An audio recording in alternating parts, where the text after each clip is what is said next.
자, 우리 함께 자리에서 일어나서 주를 노래하며 나아갈까요? 우리의 기쁨이 되시며 우리 전부 되신 주님을 찬양하며 나아가십시다. 찬양하세 찬양하세 왕께 소리 높여 찬양 드리세 찬양하세 찬양하세 왕께 소리 높여 찬양 드리세 찬양 받기에 합당하신 주님 언제나 동일하신 주 무릎 꿇고서 주 이름 외치세 예수 나의 왕 예수 나의 왕 예수 나의 왕 아멘 찬양하세 찬양하세 왕께 소리 높여 찬양 드리세 찬양하세 찬양하세 왕께 소리 높여 찬양 드리세 찬양 받기에 합당하신 주님 언제나 동일하신 주 무릎 꿇고서 주 이름 외치세 예수 나의 왕 예수 나의 왕 예수 나의 왕 찬양받기에 합당하신 주님 언제나 동일하신 주 무릎 꿇고서 주 이름 외치세 예수 나의 왕 예수 나의 왕 예수 나의 왕 예수 나의 왕 예수 나의 왕 예수 나의 왕 예수 나의 왕 예수 나의 왕 예수 나의 왕 예수 나의 왕 예수 나의 왕 아멘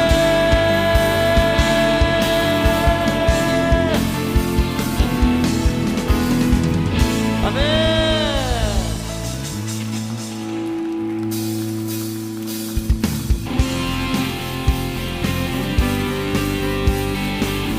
우리에게 하나님 사랑을 주시는 분이 있습니다. 우리에게 놀라운 사랑을 주시는 분이 있습니다. 우리 그분을 노래하며 나아가십시다.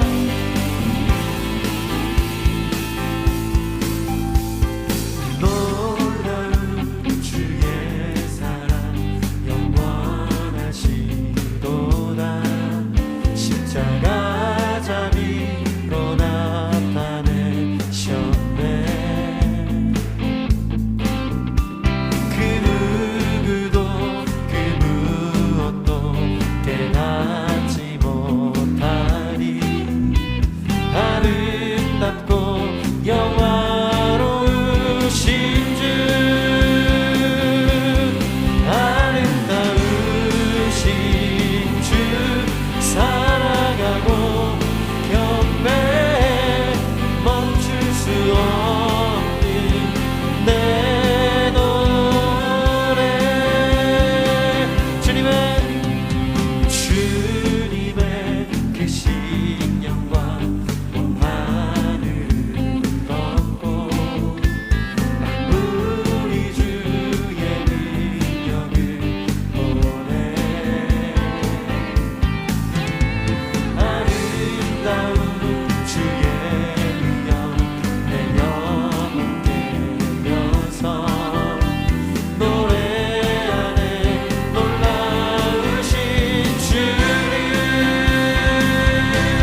날 붙드시는 그 사랑 그 어느 누가 내 주와 같으리. 주를 향해 내 눈 여셨네. 날 붙드시는 그 사랑 그 어느 누가 내 주와 같으리. 주를 향해 내 눈 여셨네. 주를 향해 내 눈 여셨네. 날 붙드시는 그 사랑 그 어느 누가 내 주와 같으리. 아름다우신 주 사랑하고 경배해 멈출 수 없는 내 노래. 아름다우신 주 사랑하고 경배해 멈출 수 없는 내 노래. 내 영 노래하리 내 영 노래하리 내 영 노래하리 내 영 노래하리 예수님께 내 영 노래하리 내 영 노래하리 내 영 노래하리 예수님께. 아름다우신 주 사랑하고 경배해 멈출 수 없는 내 노래. 아름다우신 주 사랑하고 경배해 멈출 수 없는 내 노래. 아름다우신 주님, 주님의 놀라운 사랑을 찬송합니다. 자리에 앉으셔도 좋겠습니다.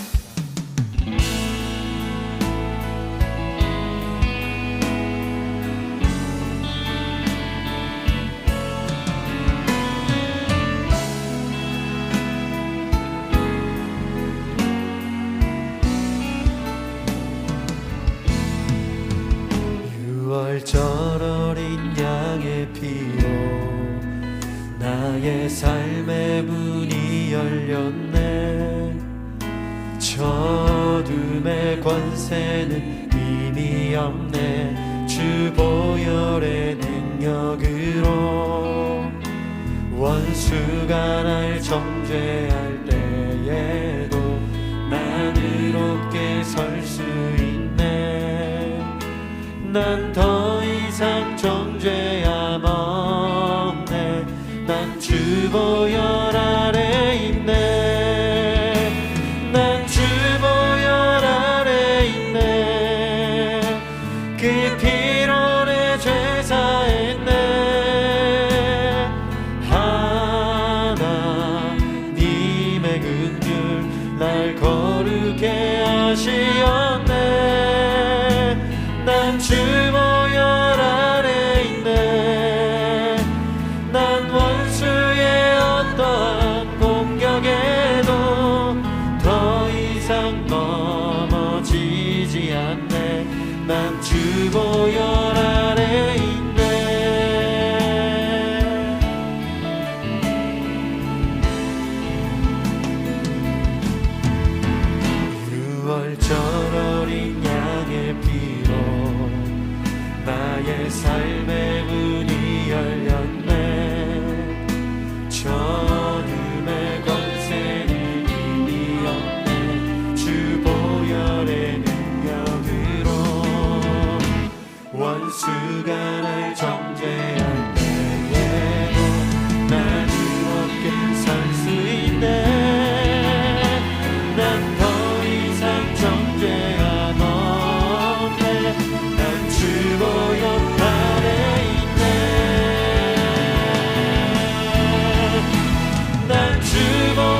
네, 열린새 신자 예배 오신 여러분을 환영합니다. 서로에게 우리 환영의 박수로 축복하겠습니다. 잘 오셨습니다. 잘 오셨습니다. 저희는 지금 노마드, 나그네의 삶이라는 주제로 지금 1월달을 함께 하고 있습니다. 우리 인생은 노마드와 같다, 나그네의 길과 같다. 그리고 우리의 여정은 이미 시작되었죠. 우리의 시작이 있는 것처럼 우리의 끝이 있을 것이다. 여러분, 여러분의 시작보다 여러분의 끝이 더 아름다운 삶이 되시기를 축복합니다. 여러분의 시작보다 여러분의 끝이 더 복된 삶이 되시기를 축복합니다. 우리의 삶에는 분명한 목적지가 있다는 이야기를 우리는 하고 있습니다.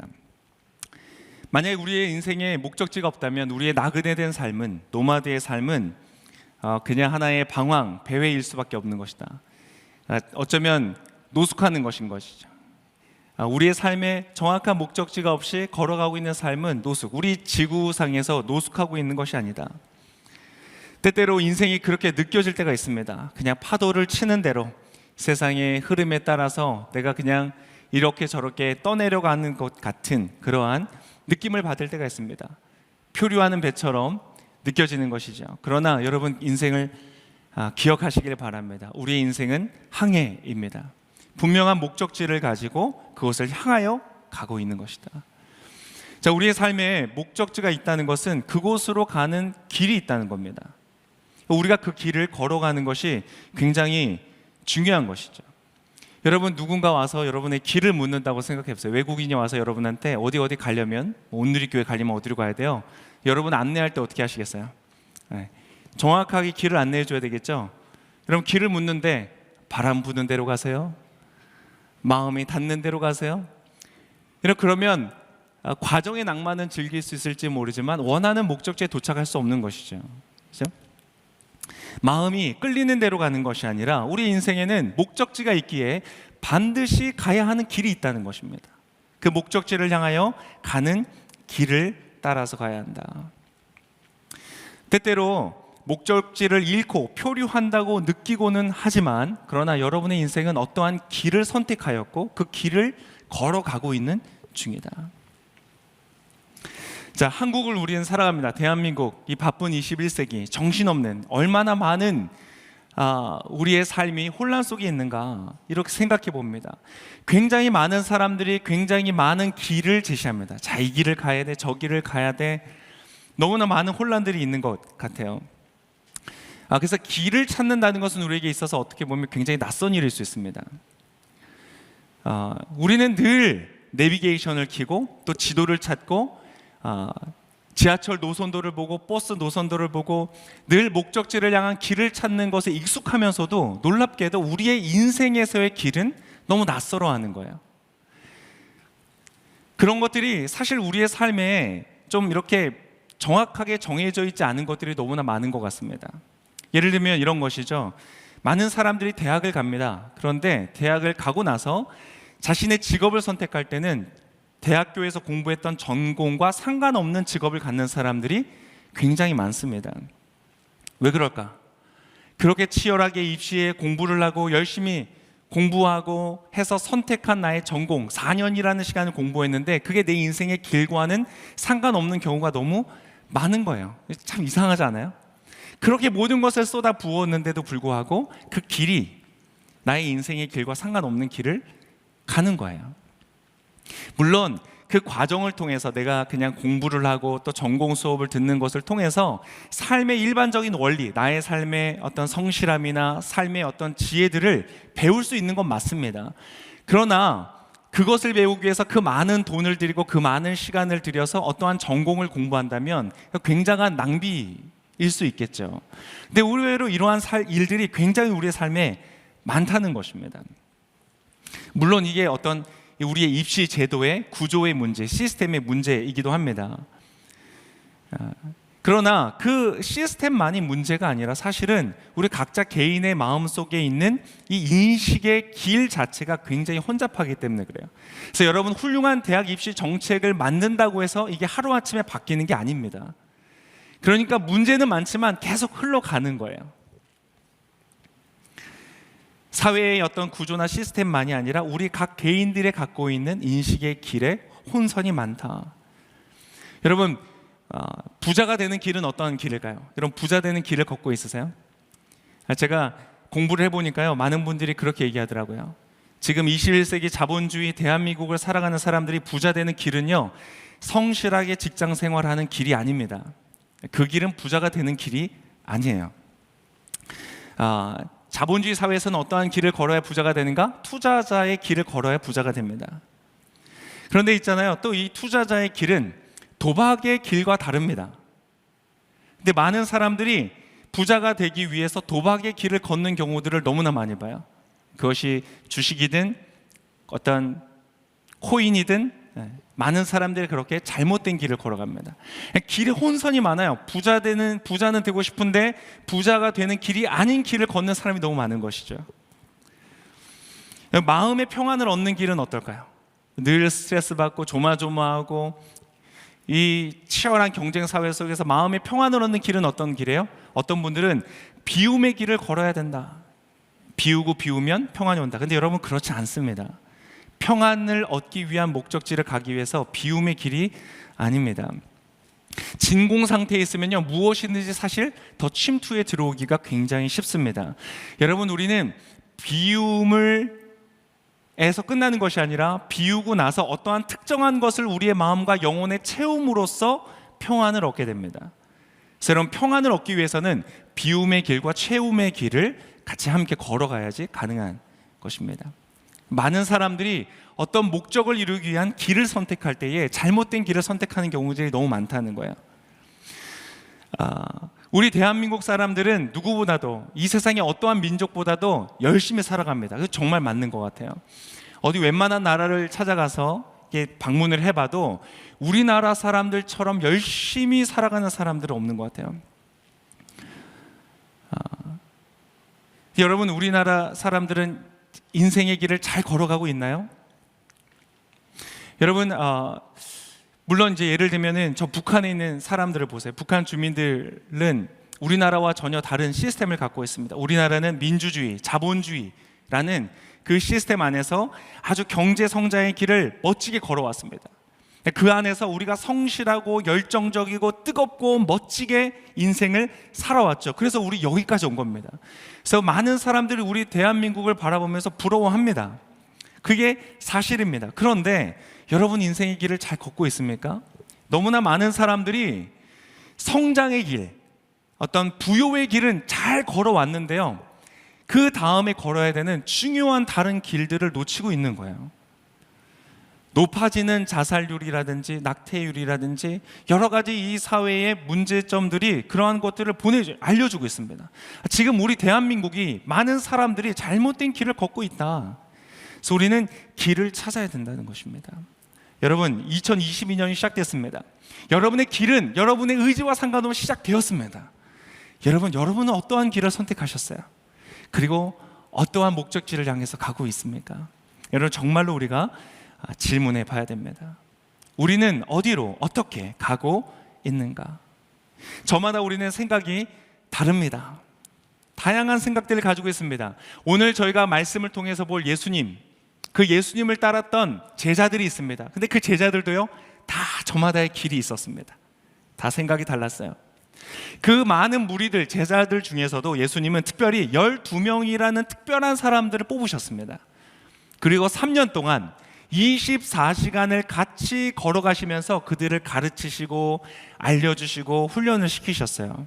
그런데도요, 여러분이 12명이 3년이라는 예수님과의 동행했던 시간들이 끝나고 나서도요, 다 저마다의 다른 길을 걷는 거예요. 그러니까 여러분, 바른 길, 의미 있는 길, 옳은 길을 찾는다는 건요, 이렇게 어려운 일이에요. 예수님의 음성을 여러분 들어본 적 없으시잖아요. 예수님 얼굴도 본 적 없잖아요. 예수님이 기적을 베푸신 일들을 우리는 많은 경우에 들어서 알고 있어요. 근데 12명의 사람들은 눈으로 보았고, 예수님과 눈을 마주쳐 보았고, 예수님의 음성의 톤을 귀로 들어보았고, 그분이 역사하시는 것들을 바로 옆에서 경험했단 말이에요. 그런데도 여러분, 그들의 마음 안에는요, 굉장히 다양한 길들이 있었다는 거예요. 오늘은 이 제자들 중에서 그 저마다의 길들을 보면서 우리의 길을 한번 점검해 봤으면 좋겠습니다. 여러분, 사람은 참 이렇게 쉽게 바뀌잖아요. 그래서 여러분, 오늘 이 설교의 끝에 그렇구나, 설교 말씀 너무 은혜 많이 받았다 라고 하셔도 여러분 착각하시면 안 됩니다. 여전히 여러분 그 길은 여러분의 마음의 길이 아닙니다. 은혜를 받았다고 해서 동의가 됐다고 해서 당장 그 길을 걸어가는 것이 아닙니다. 이제 시작일 뿐인 것입니다. 그래서 여러분 오늘 이 예배를 통해서 하나님의 말씀을 통해서 깨달음을 얻고 그리고 실제로 그 멋진 인생의 길을 후회 없이 걸어가시는 여러분 되시기를 예수님의 이름으로 축복합니다. 자, 오늘 이제 읽을 본문에 나오는 예수님은요, 이제 3년이라는 이 땅에서의 사역을 마치시고 말씀을 전하고 가르치고 병자들을 고치고 기적을 행하는 3년의 사역을 마치고요, 곧 이제 죽음을 맞이하시게 됩니다. 예수님 아셨어요. 내가 이제 곧 죽을 것이다. 곧 십자가에서 처형을 당하게 됩니다. 많은 사람들의 조롱과 저주와 비난 속에서 아주 무기력한 모습으로 죽게 될 것입니다. 그 직전에 예수님은 이제 그 3년의 모든 사역과 이 도제 방식의 훈련의 과정들을 마치시면서 제자들에게 귀한 가르침을 유언과 같이 남기십니다. 그 중에 한 부분을 오늘 보게 될 것입니다. 한번 읽어보면 좋겠는데요. 요한복음 14장 2절과 3절의 말씀. 오늘 이제 말씀을 부분 읽으면서 같이 한번 쭉 예수님의 길을 한번 찾아가 볼 텐데요. 주어 이제 준비된 자막이 있다면 자막을 보고요. 여러분의 주보에도 있습니다. 14장 2절과 3절의 말씀을 한 목소리로 같이 읽어보겠습니다. 시작. 내 아버지의 집에는 있을 곳이 많다. 그렇지 않다면 너희에게 미리 말해 두었을 것이다. 나는 너희가 있을 곳을 마련하러 간다. 내가 가서 너희가 있을 곳을 마련하면 다시 와서 너희를 내게로 데려갈 것이다. 그러면 너희도 내가 있는 곳에 함께 있게 될 것이다. 여러분, 때때로 하나님은 굉장히 쉽게 우리 인생의 중요한 질문들에 답을 주십니다. 자, 너희의 인생의 끝, 노마드의 끝, 나그네의 길의 끝에 뭐가 있는 줄 아니? 뭐가 있어요? 내 아버지의 집이 있다. 너무 좋지 않아요, 여러분? 아버지의 집. 우리가 인생의 끝에 가게 될 곳은 어떤 황량한 어떤 세상도 아니고 그저 먹을 것이 많은 어떤 그런 부자 동네가 아니고 나를 사랑하시고 아끼시고 나를 안으시고 동행하시는 아버지의 집이다. 정말 좋은 아버지의 집이다라는 거예요. 근데 여러분, 그것만이 아니라 아버지의 집을 예수님께서 묘사하시는데 뭐라고 하셨냐면 거할 곳이 많다. 여러분, 넓은 집 좋더라고요. 아이들이 점점 커갈수록 집을 조금씩 넓혀야 되더라고요. 넓으면 좋더라고요. 여러분 넓은 집에 사시기를 축복합니다. 얼마나 좋아요. 넓은 집에서 산다. 근데 여러분, 그 집은요, 거할 곳이 많대요.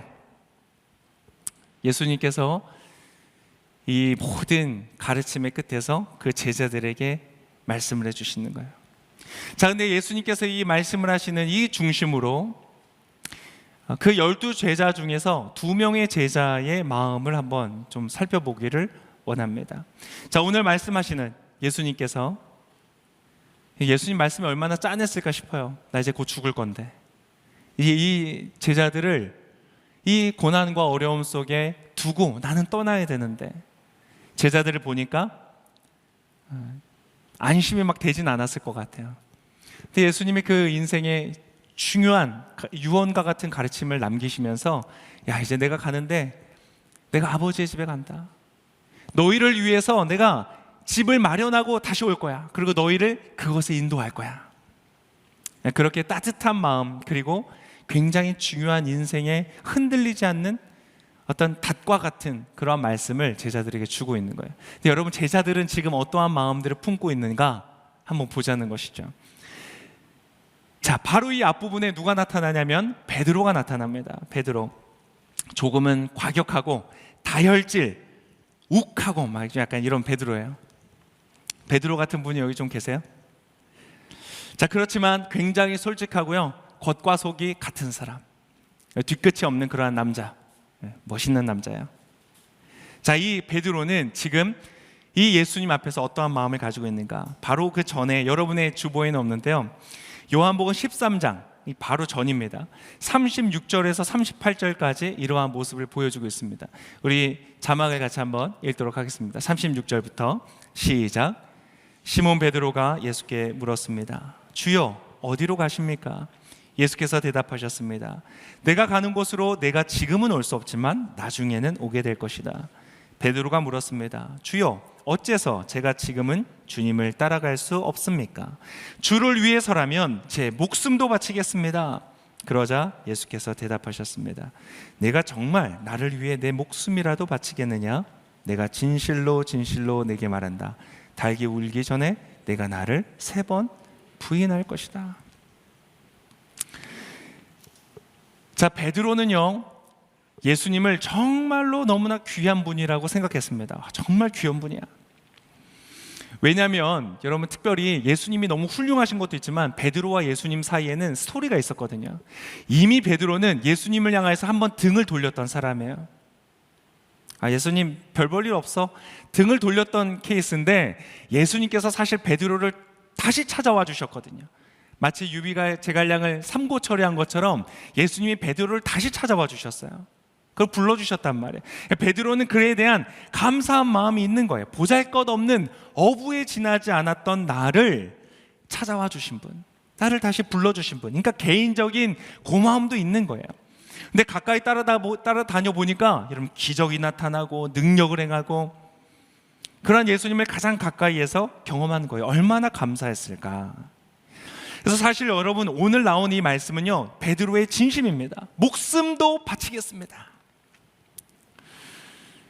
그러나 예수님은요, 베드로가 가지고 있는 이 마음의 길의 끝을 알고 있습니다. 예수님께서 이제 곧 불의한 재판을 당하게 될 텐데, 모든 사람들이 예수님을 거짓으로 증언하고 고소하고 정죄할 텐데, 베드로는요, 그때 예수님을 위해서 당당히 나타나서 예수님을 변호하는 일을 하지 않았습니다. 예수님의 예언의 말씀이 맞았어요. 야, 너 날 부인할 거야. 베드로는요, 목숨을 걸지 않았어요. 오히려 한 소녀가 이렇게 말해요. 아주 어린 소녀가 베드로를 보면서 당신도 예수님과 한패가 아닙니까? 여러분, 그냥 그 말 한마디요, 베드로가 화들짝 놀라서 막 부인을 하면서 어떻게 부인했냐면 예수님을 저주하고 하늘에 맹세하면서 예수님을 부인했어요. 유대인으로 할 수 있는 최고의 부인을 했던 거예요. 예수님의 예언은 이루어집니다. 그래서 많은 사람들이요, 오늘 이 방금 읽었던 베드로의 고백을 좀 평가절하하는 경우가 있어요. 이거 진짜가 아니었어. 베드로가 아마 이 허세를 부린 걸 거야. 아마 지킬 수 없는 약속을 한 거야. 혹은 예수님께 잘 보이려고 그런 일은 없을 거라고 생각했기 때문에 아첨한 걸 거야, 이렇게 생각하는 경우들이 많습니다. 순간적인 감정적인 발언이었을 거야. 근데 여러분, 그렇지 않습니다. 이것은 진심이었어요. 왠지 아세요? 베드로는 실제로 행동으로 보여줬어요. 예수님을 이 로마 군인들이 잡으려고 이제 막 옵니다. 근데 그때에 베드로는요, 그 악명 높은 로마의 군인들을 앞에 두고 칼을 빼드는 것을 주저하지 않았던 사람이에요. 진짜 칼을 뺐어요. 그리고 어떻게 했냐면 그 칼을 휘둘러서요, 함께 있던 사람 중에 한 사람의 귀를 잘라버렸어요. 왜 귀를 잘랐을까? 여러분, 제 생각은요, 목을 노렸던 것 같아요. 베드로는 칼잡이가 아니었어요. 어부였어요. 칼 다루는 게 서툴렀어요. 귀를 노리고 귀를 정확하게 자를 그러한 사람이 아니었습니다. 아마 목을 노렸던 것 같아요. 근데 빗나가서 귀를 잘랐어요. 여러분, 어떻게 그러한 사람이었을까? 여러분, 이 예수님이 자꾸 죽는다는 얘기하고 분위기, 누가 나를 배신할 거라고 얘기하니까 이 심상치 않은 분위기를 보고 칼을 준비했어요. 저는 그것도 놀라워요. 이 베드로는요, 여러분, MBTI에서 그 J형이 아닙니다. 절대 계획적인 사람이 아니거든요. 굉장히 즉흥사, 완전 100% P형의 사람이에요. 여러분, 칼을 차고 준비했다는 것도 저는 되게 신기해요. 근데 그 칼을 빼들고 춤을 췄던 거예요.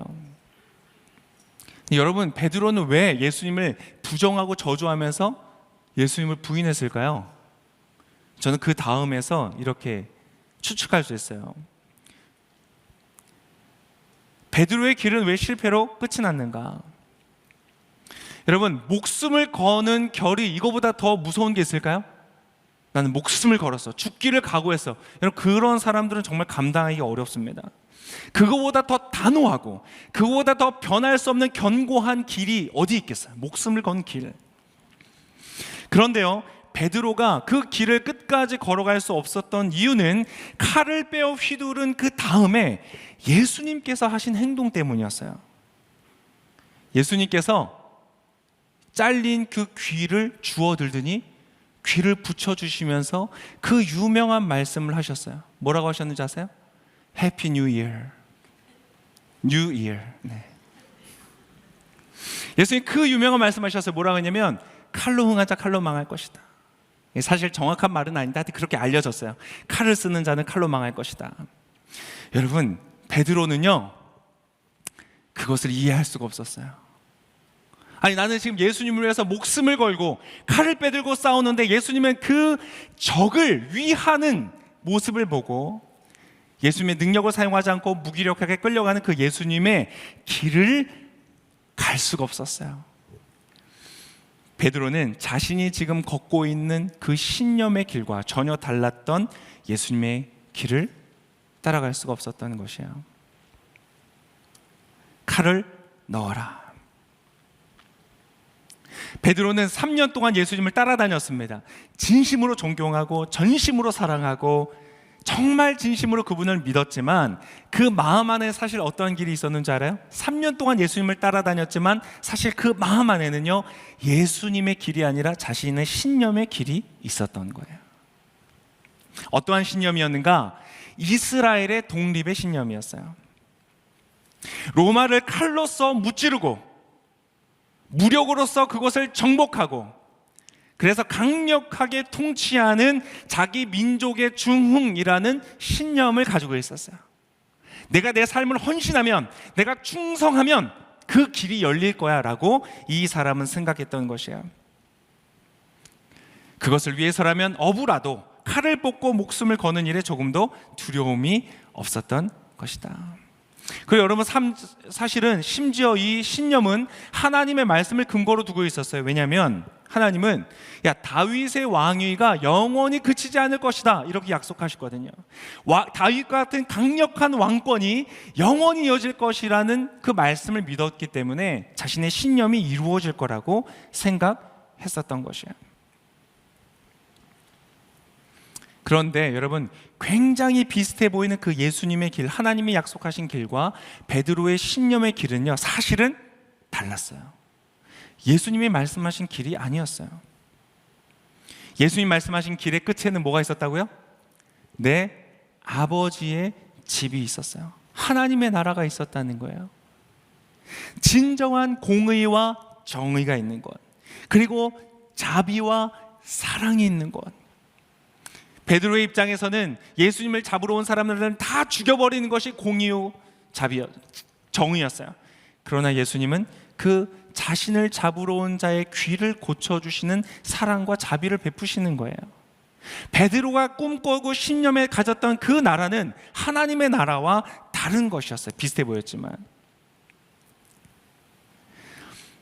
우리가 그 여정의 시작 부분에서 봤던 그 에덴, 그 낙원, 그 천국, 그 사자와 어린 양이 함께 뛰어노는 완전한 세상은 이 베드로의 신념의 길을 통하여서 도착할 수 없는 곳이었어요. 베드로의 신념의 길은 끝은 모든 적들이 다 처단을 당하고 청산을 당하고 끝장이 나는, 우리만이 살아남는 그러한 나라였기 때문에 그래요. 저는 우리나라를 이렇게 보면요 굉장히 많은 사람들이 이 신념의 길을 걷고 있는 것 같아요. 이렇게 되어야 한다, 우리나라는 저렇게 되어야 한다, 나랑 의견이 다른 사람들은 다 쳐내고, 우리의 역사 속에서 너무나 많은 반복들을 통해서 이루어지는 일들을 보는 것이죠. 그것을 위해서라면 수단과 방법을 가리지 않는 거예요. 칼을 뽑아 드는 것이죠. 칼춤을 춰서라도 때때로 어떤 사람은 자신의 목숨을 기꺼이 바쳐요. 그 일들을 위하여, 자신의 신념을 위하여 그 길을 포기하지 않는 거예요. 그러나 여러분, 그 신념의 길은요 너무나 멋져 보이고 강력해 보이지만 저와 여러분이 걸어야 되는 나그네의 길이 아닙니다. 그 길의 끝에는 아버지의 집이 없어요. 진정한 정의와 공의 그리고 사랑과 자비의 나라가 없습니다. 여러분, 또 다른 길이 하나 있습니다. 다른 길은 뭐냐면요, 이 신념의 길과는 또 상당히 달라 보여요. 다른 제자, 12제자 중에 또 한 제자가 있었는데요, 도마라는 제자가 걸었던 길입니다. 여러분, 그 사람은 오늘 우리가 보는 본문의 뒤편에 이렇게 말하고 있습니다. 요한복음 14장 4절과 5절의 말씀이에요. 자, 예수님께서 4절에 이렇게 말씀하세요. 너희는 내가 어디로 가는지 그 길을 알고 있다. 예수님 이렇게 말씀하시거든요. 야, 너희는 이미 내가 가는 길을 알고 있어. 그랬더니, 자, 5절의 말씀 도마가 이렇게 얘기합니다. 같이 읽어보겠습니다. 시작. 도마가 예수께 물었습니다. 주여, 저희는 주께서 어디로 가시는지 알지 못하는데 그 길을 어떻게 알겠습니까? 예수님, 도대체 무슨 뜬구름 잡는 이야기 하십니까? 소설 쓰십니까? 내 아버지 집이라니요, 거할 곳이 많다니요, 지금 막 이 역사가 이렇게 난리인데. 도무지 이해가 안 되는 거예요. 왜냐하면 도마는요, 어떤 사람이었냐면 상당히 이성적이고 과학적이고 논리적이고 합리적인 사람이었기 때문에 그래요. 그 사람의 모습을 알 수 있는 게 요한복음 20장 25절에 이 도마가 아주 그 성품을 잘 보여줍니다. 여러분 다 한번 아마 들어봤을 본문이에요. 아주 그 유명한 의심 많은 도마라는 이름이 붙었던 그 본문입니다. 요한복음 20장 25절에 이렇게 기록되어 있습니다. 같이 한번 읽어볼까요? 시작. 그래서 다른 제자들이 그에게 우리가 주를 보았소 하고 말했으나 도마는 그들에게 내가 내 눈으로 그 분의 손에 있는 못자국을 보고 내 손가락으로 그 못자국에 넣어보며 내 손을 그분의 옆구리에 넣어보지 않는 한 나는 믿을 수 없소 하고 말했습니다. 제자들이 부활하신 예수님 만나고 나서 야, 우리가 예수님 부활하신 거 만났어. 그랬더니 도마는 그때 없었거든요. 예수님 나타났을 때. 그러니까 꼭 그 자리에 없는 사람이 문제예요. 그죠? 회의에 보면 꼭 회의에 없는 그 사람이 나중에 가서 막 문제가 많잖아요. 그죠? 그 자리에 있어야 돼요. 여러분 그 자리에 있으시기를 바랍니다. 저 오늘 잘 오신 거예요. 여러분 도마가 어떤 사람이었는가? 이 사람이 가지고 있던 마음의 길은 이성의 길이었습니다. 과학의 길, 합리의 길이었어요. 관찰이 가능하고 실험이 가능하고 증명이 가능한 것, 그것만이 나의 인생의 지표라는 거예요. 그것만 따라가겠다는 거예요. 내가 그 못자국을 보고 손가락에 손을 넣어, 그 구멍에 손가락을 넣어보고 옆구리에 손을 넣어봐야지 내가 믿을 수 있겠다. 제가 생각할 때 이 친구는 분명히 이과 공대생이었을 것 같아요. 모든 것이 수치화되고 계량화되고 공식으로서 정리가 되어야만 믿는 사람이에요. 이론적으로, 논리적으로, 과학적으로 납득이 돼야 되는 거예요. 여러분들 이 길을 걷는 사람들은요 참 편리하고 유용합니다. 유능해요.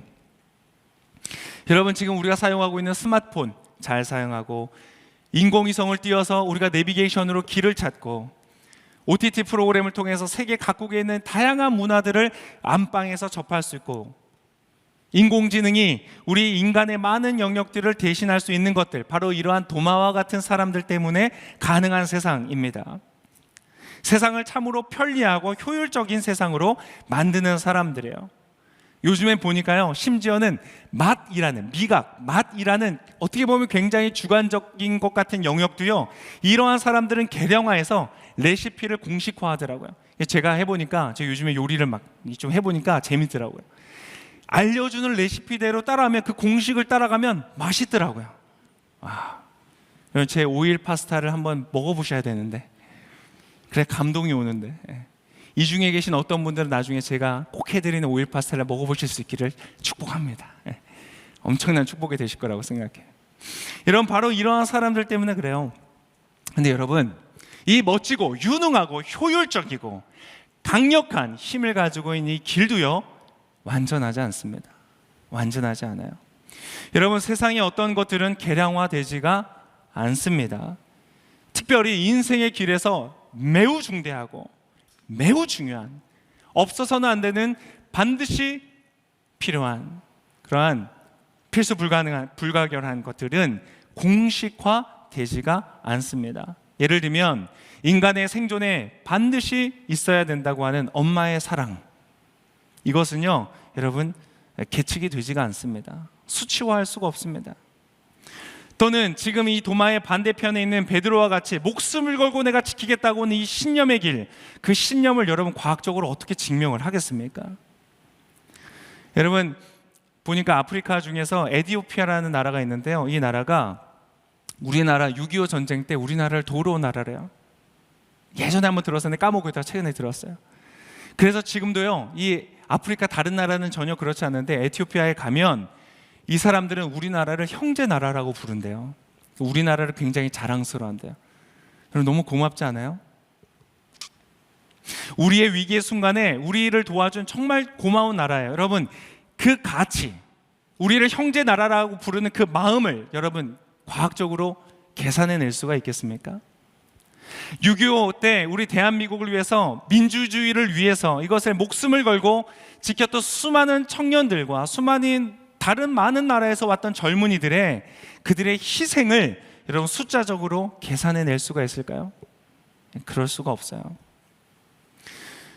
그래서 여러분 흔히요 이러한 이성의 길을 걷는 사람들, 이 사람들이 이러한 영적 세계를 접하면요, 눈에 보이지 않는 세계를 접하면서 빠지는 함정이 있는데 그것은 바로 불가지론이라는 거예요.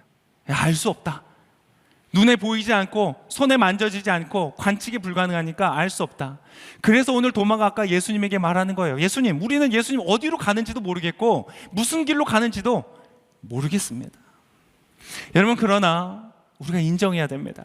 우리가 알 수 없다고 해서, 증명해낼 수 없다고 해서 존재하지 않는 것이 아닙니다. 우리가 알 수 없기 때문에 부정해버리는 것은 굉장히 교만한 것일 뿐만 아니라 굉장히 어리석은 것입니다. 너무나 중요한 것들을 놓치는 것입니다.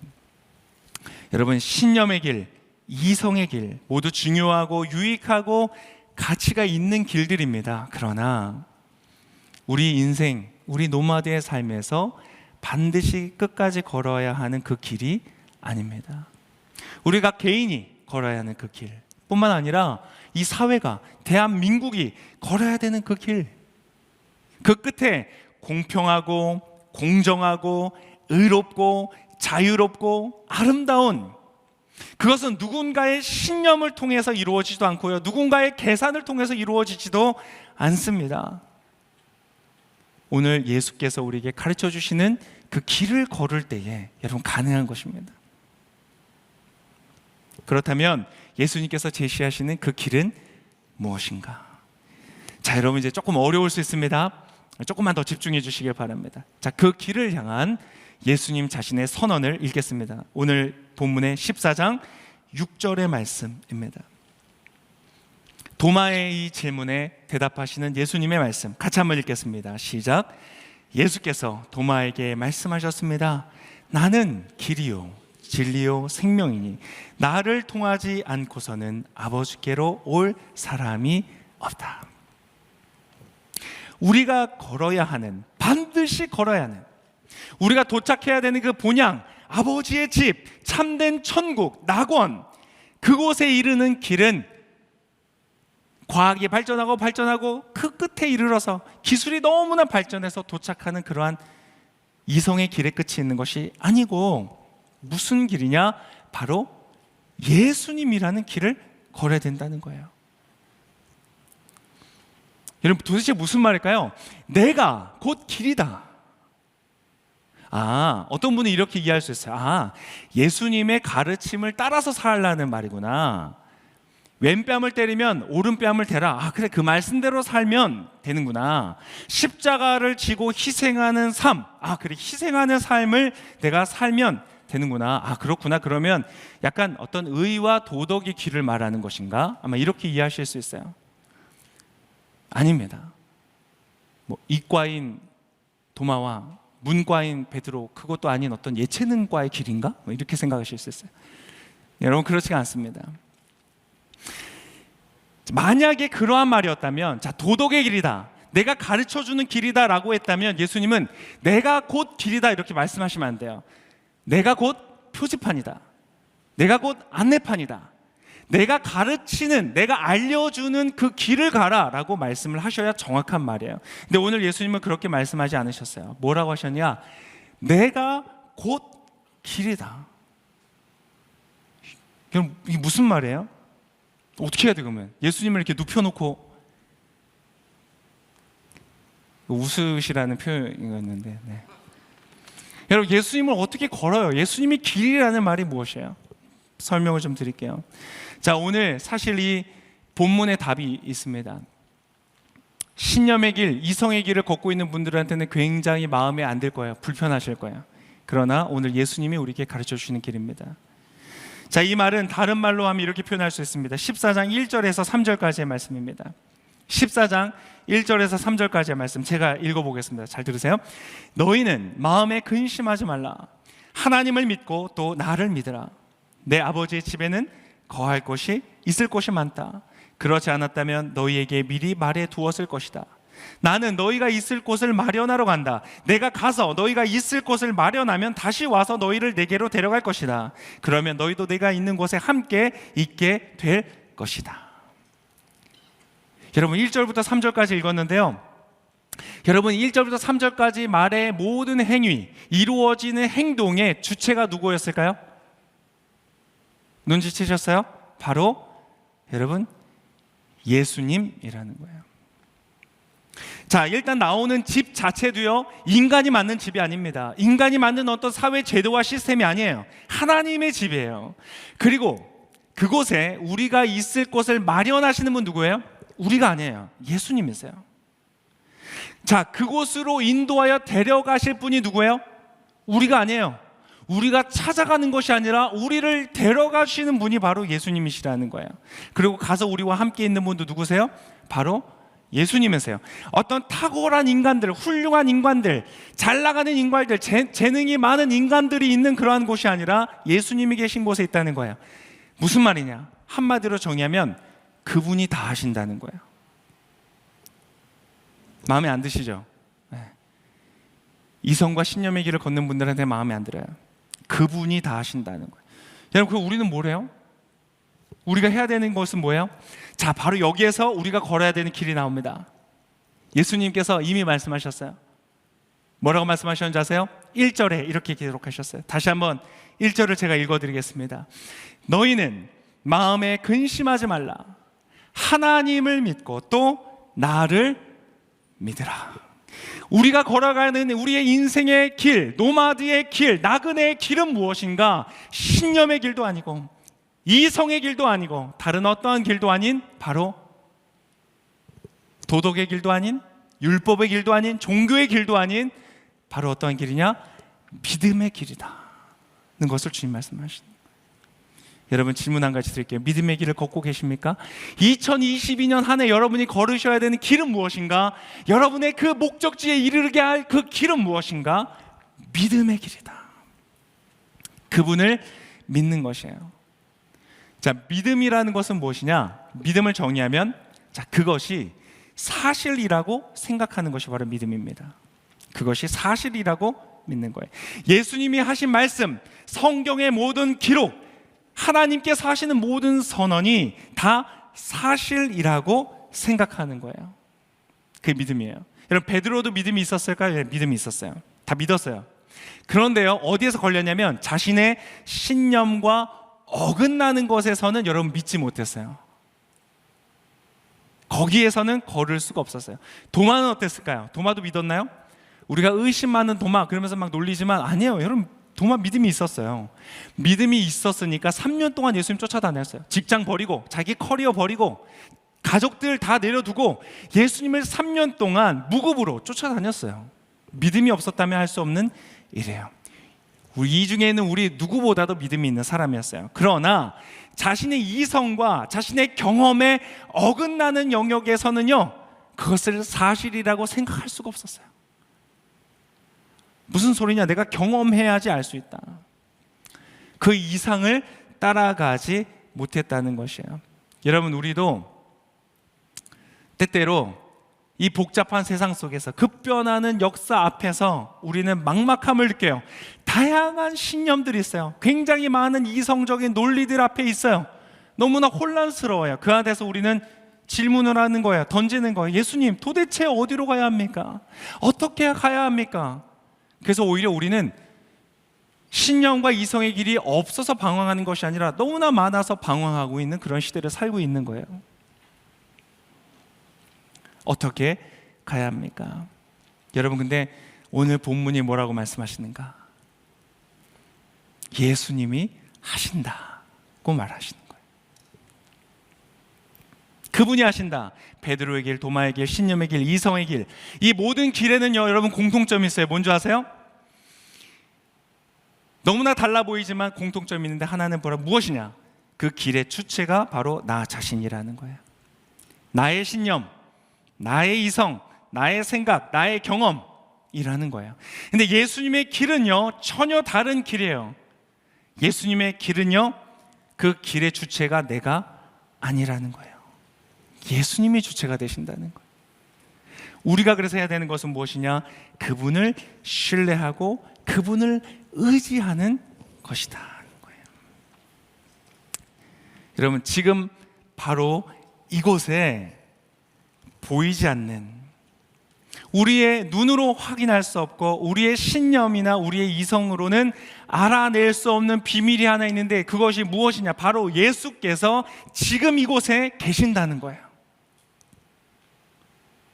여러분의 이성으로, 여러분의 경험으로, 여러분의 학력으로, 여러분의 어떠한 노력과 연구로도 알아낼 수 없는 비밀이 있는데, 여러분의 인생의 여정 속에 지금 현재 예수님이 함께하고 계시다는 거예요. 보이지 않는데요? 당연히 보이지 않아요. 안 계셔서가 아니에요. 우리의 눈이, 고작 우리가 볼 수 있는 건, 우리의 눈으로 볼 수 있는 건 가시광선 영역 안에 있는 것들밖에 없잖아요. 그나마 X선도 못 봐요. 우리는 좌회선도 못 보고요. 예수님은 지금 이곳에 계세요. 저와 여러분이 2000년 전에 계셨던 예수님의 말을 나누는 것이 아니라 지금 이곳에, 여러분의 바로 옆에, 안에 예수께서 계시다는 거예요. 그러나 때때로 우리는 질문하죠. 예수님 어디 계세요? 혼자 있는 것 같고, 홀로 버려진 것 같고, 나의 인생의 모든 고난과 어려움과 혼란을 나 혼자 걸어가는 것 같이 느껴질 때가 있잖아요. 하나님이 내가 너와 함께 있는다 라고 말하지만 믿지 못할 때가 너무나 많잖아. 왜? 내 이성과 달라서, 내 신념과 달라서 그것을 받아들이지 못하는 것이에요. 그러나 여러분, 오늘 사실을 여러분에게 증거합니다. 예수님이 여러분과 함께 하십니다.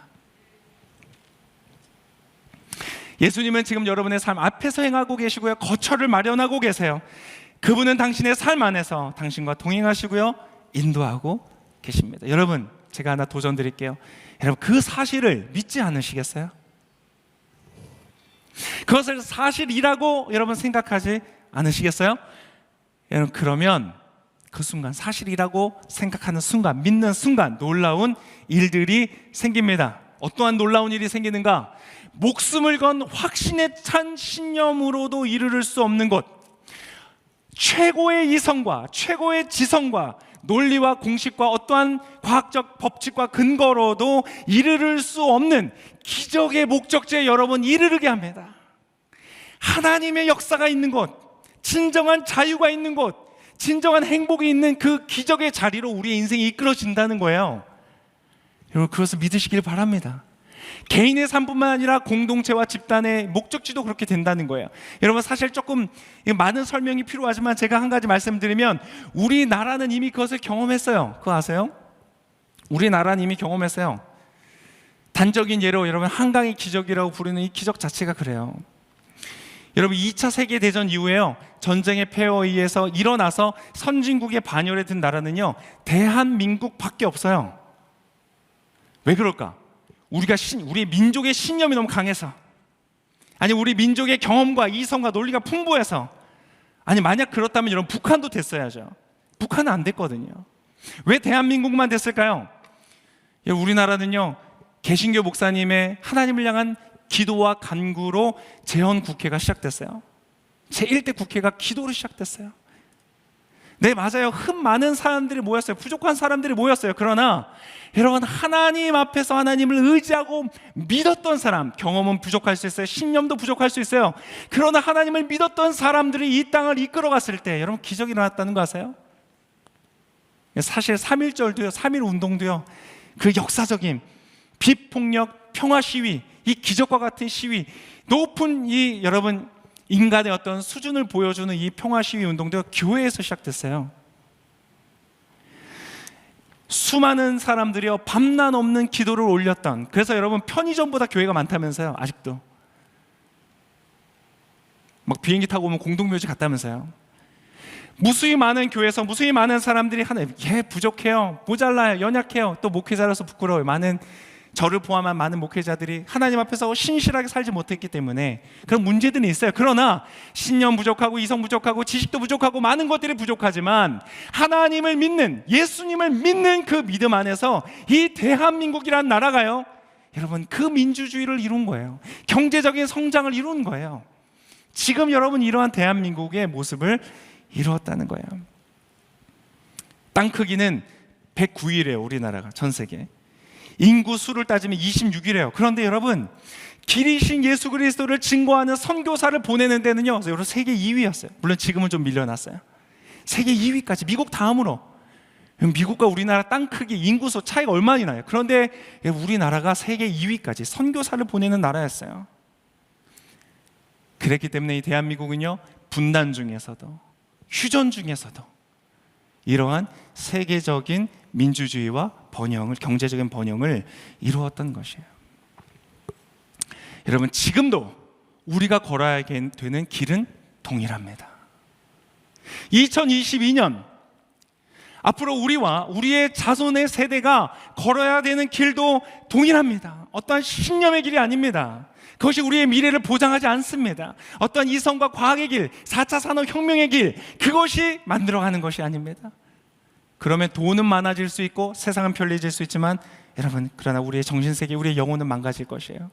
지금도 이미 우리가 많은 것들을 경험하고 있잖아요. 우리가 걸어야 되는 길, 정의와 공의와 자유와 평화와 사랑이 있는 아버지의 집으로 가는 그 길은 어떠한 길이냐? 바로 예수님의 길이다. 그분을 믿는 믿음의 길이다. 여러분, 저와 함께 2020년 한 해에 이 길을 걸어가지 않으시겠습니까? 믿음의 길, 하나님을 신뢰하는 길. 신념의 길을 걷는 사람에게는 굉장히 힘없어 보이는 소리. 뭐 이게 수동적이야? 이성의 사람이 보기에는 불안해 보이는 길. 야, 그거 무슨 뜬구리 잡는 소리야. 그러나 여러분, 하나님은 살아계시기 때문에 우리가 잘나서가 아니라, 우리의 믿음이 대단해서가 아니라, 우리가 믿는 그 하나님이 실존하시기 때문에 가장 분명하고 가장 확실하고 가장 선명하고 가장 안전한 길이 되는 줄을 믿습니다. 그 길로 함께 걸어가는 저와 여러분의 2020년 한 해가 되시기를 예수 그리스도의 이름으로 축복합니다. 같이 기도할까요?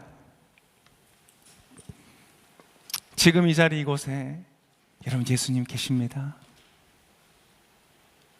여러분의 느낌, 여러분의 감정, 여러분의 오감과 상관없이 예수님 지금 이 자리에 당신의 삶에 계십니다. 그분은 한 번도 여러분을 떠난 적이 없으십니다. 그리고 절대로 떠나지 아니하시고 당신과 동행하실 것입니다. 그 예수님을 믿지 않으시겠습니까? 신뢰하지 않으시겠습니까? 여러분, 그것을 믿기로 결정하시는 분들은 그 자리에서 일어나 계시기를 바랍니다. 일어나셔서 기도하기를 원합니다. 눈을 감으시고요, 믿음의 표현으로서 여러분 일어나십시오.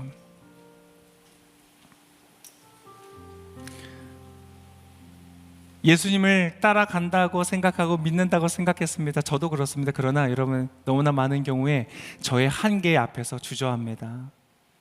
베드로처럼, 이건 내가 생각했던 게 아닌데, 내 기대했던 게 아닌데, 내가 믿었던 게 아닌데, 나의 신념과 부딪히는 길에서 우린 때때로 주저합니다. 때때로 나의 이성과 경험과 나의 논리와 합리에 부딪히면요, 나를 바꾸려고 하기보다 하나님 말씀을 바꾸려고 합니다. 근데 여러분, 그런 모든 시도를 다 내려놓으시지 않으시겠어요?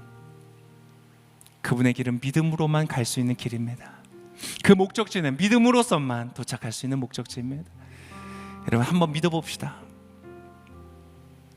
이미 역사적으로 검증된 신념과 이성으로서는 이르를 수 없다는 것을 인정하고 한번 믿어봅시다. 믿기로 결정하시는 분들은 여러분의 가슴에 손을 얹고 이 시간 주님께 한번 기도하기를 원합니다. 주님, 제가 믿기를 원합니다. 하나님이 말씀하신 모든 것들을 믿기를 원합니다. 네, 주님께서 나의 가는 길을 아십니다.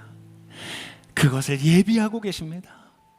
그리고 친히 오셔서 나의 발걸음을 인도해 가십니다. 때때로 나는 어디로 가야 될지 알지 못해도 괜찮습니다. 나는 몰라도 됩니다. 주님이 아시기 때문에 내가 그것을 믿는 믿음의 길을 걷기를 원합니다. 하나님, 나와 함께하여 주십시오. 우리 짧게 우리 각자의 고백으로 이 시간 기도하며 나가시겠습니다. 같이 기도하겠습니다. 살아계신 아버지 하나님, 오늘 우리가 기도하며 나갑니다. 오늘 귀한 말씀으로 우리에게 말씀하여 주시고 깨닫게 해주셔서 감사합니다. 예수님, 신념의 길을 벗어난다는 거 너무나 두려운 일입니다. 이성의 길 벗어난다는 것 너무나 불안한 일입니다. 그러나 오늘 말씀을 듣고 결단합니다. 참으로 주님은 진짜이시기 때문에, 주님은 참으로 살아계시기 때문에, 하나님은 실체이시기 때문에 하나님을 신뢰합니다. 하나님 멀리 계신 것이 아니라 바로 지금 이 자리에 나와 함께 하신다는 것을 제가 믿습니다. 오늘 2022년 한 해를 살아가며 신념의 길, 이성의 길이 아닌 믿음의 길을 걷는 우리가 되게 하여 주시옵소서. 믿음의 길을 걷는 주의 몸된 교회 되게 하여 주십시오. 믿음의 길을 걷는 대한민국이 되게 하여 주십시오. 그리함으로 통일을 이루고 저 북한 땅에도 그리스도의 복음을 증거하고 아름다운 주의 복음으로 말미암아 통일되어지고 열방을 향하여 하나님께 다시 한번 크게 쓰임받는 귀하고 아름다운 주의 나라, 주의 공동체 되도록 우리 모두를 축복하여 주시옵소서. 주님을 찬양합니다. 주님을 감사합니다. 제가 기도하겠습니다. 하나님, 오늘 귀한 가르침 말씀 주심을 감사합니다. 주님, 제가 이것을 믿기를 원합니다. 주님, 나에게 믿음을 더하여 주십시오. 나의 신념의 길을 과감히 벗어나고 나의 이성의 길을 벗어나서 하나님의 말씀, 예수 그리스도의 선언을 믿으며 걷는 그 믿음의 길을 걸어가는 2022년 한 해가 되도록 축복하여 주시옵소서. 내가 그 길을 걷게 하여 주시고 나의 자녀들이 그 길 걷게 하여 주시고 이 대한민국 공동체가 그 길 걷게 하여 주시옵소서. 다시 한번 이 땅에 하나님의 놀라운 역사가 나타나고 열방을 향하여 귀하게 쓰임받는 나와 우리의 가정과 우리의 공동체가 되도록 우리 모두를 축복하여 주시옵소서. 그렇게 행하실 주님께 감사와 찬송을 드리며 이 모든 말씀 살아 역사하시는 우리의 길 되시는 예수님의 이름으로 기도합니다. 아멘. 우리 하나님께 감사와 영광의 박수 올려드리겠습니다. 아멘. 자리에 앉으셔도 좋고요. 네, 오늘 준비되어 있는 비전 헌금 영상이 있습니다. 함께 보시고 여러분의 기쁜 마음으로 또 함께 동참하시면 좋겠습니다.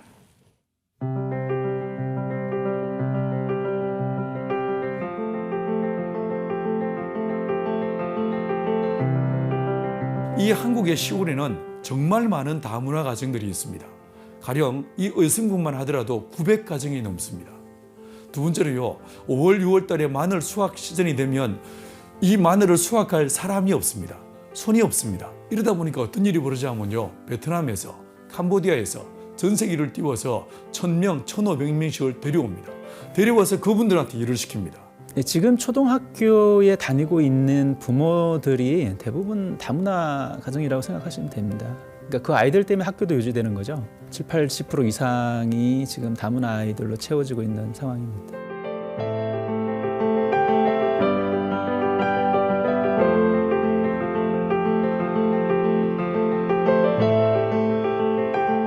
학교에서 안내장을 주잖아요. 그 엄마가 읽어야 되는데 잘 못 읽으셔서 친구들한테 나 다문화 가정이다 이렇게 말을 못 하겠더라고요. 약간 친구들이 다문화 가정이라고 해서 나랑 같이 놀지는 않을까 이런 걱정 때문에 쉽게 다문화 가정이라고 말하지는 못했던 것 같아요.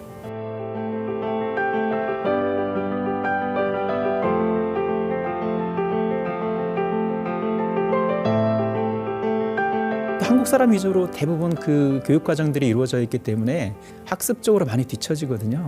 학교에서 느끼는 것과 집에서 느끼는 문화적 차이는 좀 커요. 네, 그런 부분들을 잘 해소할 수 있는 부분들이 분명히 필요합니다.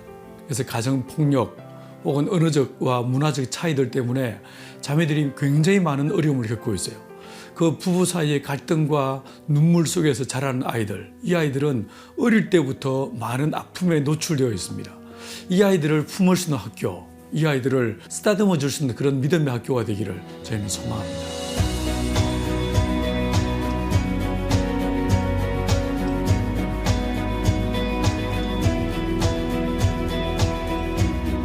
이성이 세워지는 학교를 처음 생각하게 될 때는 무엇보다도 하나님이 주인 되시는 학교, 그래서 이 땅에 있는 많은 선교사 자녀들과 또 다문화 가정으로 살아가고 있는 많은 아이들 안에 행복한 배움, 또 하나님을 만나는 기쁨이 있는 학교, 그런 학교가 되기를 간절히 기대하고 소망합니다.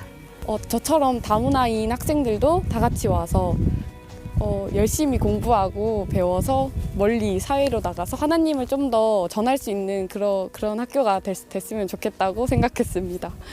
다문화 애들도 같은 차별도 안 받고 친하고 그러니까 교회 같은 학교가 되면 좋겠어요.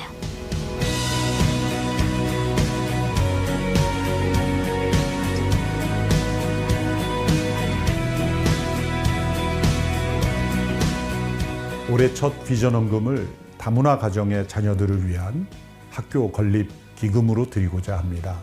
강동진 목사님을 통해 우리에게 주시는 이 하나님의 비전, 이 땅에 많은 다문화 가정들을 품고 특별히 그들의 자녀들을 우리가 사랑으로 품고 말씀으로 교육하고 또 대한민국의 국민으로 잘 양육하는 것, 그것이 대한민국의 미래를 준비하는 일이라 믿습니다.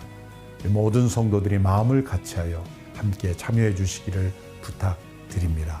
감사합니다.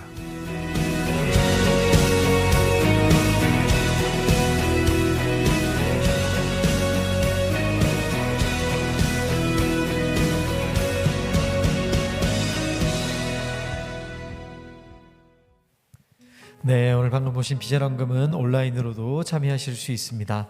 네, 열린 새신자 예배 2022년 1월의 셋째 주입니다. 오늘도 특별한 시간, 오늘 특별한 자리에 참석하신 분들을 축복하고 싶은데요. 오늘 이 추운 날, 이 교회에 오늘 이 자리에 처음 나오신 분 계시다면 손을 들어서 한번 표해 주실까요? 저 오늘 교회 처음 나왔습니다. 네, 손을 들어서 표해 주시면 오늘 평소보다 조금 더 많이 나오셨는데요. 아무도 네, 감사합니다. 용기를 내주셨는데요. 또 계신가요? 저 오늘 교회 처음 나왔습니다. 또 계세요? 이 자리에 네, 한번 손을 들어주셨는데요. 너무 감사드리고 한 번만 더 용기를 내주셔서 자리에서 한 번만 일어나 주시면 저희가 마음을 다해서 축하해드리고 축복해드리고 싶습니다. 한번 자리에서 일어나 주시면 네, 용기에 감사드립니다. 우리 손을 뻗어서 축복하겠습니다. 당신이 걸어온 그 길에 주님이 손잡고 계시니 은혜의 길, 사랑의 길, 생명의 길, 영원한 축복의 우리 사랑과 축복의 박수를 부탁드립니다. 일어나시지 못했는데도 오늘 새로 오신 분들 계시는데 환영하고 축복합니다. 네, 여러분 날씨가 춥습니다. 건강도 조심하시고 잘 챙기셔야 하는데 오늘 들으셨던 그 따뜻한 복음 품고 살아가시는 하루하루 한 주 되시길 축복합니다. 네, 하나님이 여러분과 함께 하시다는 거 잊지 마시고 집으로 돌아가시길 바랍니다. 안녕히 돌아가십시오. 오늘 열린 새신자 예배는 여기까지였습니다.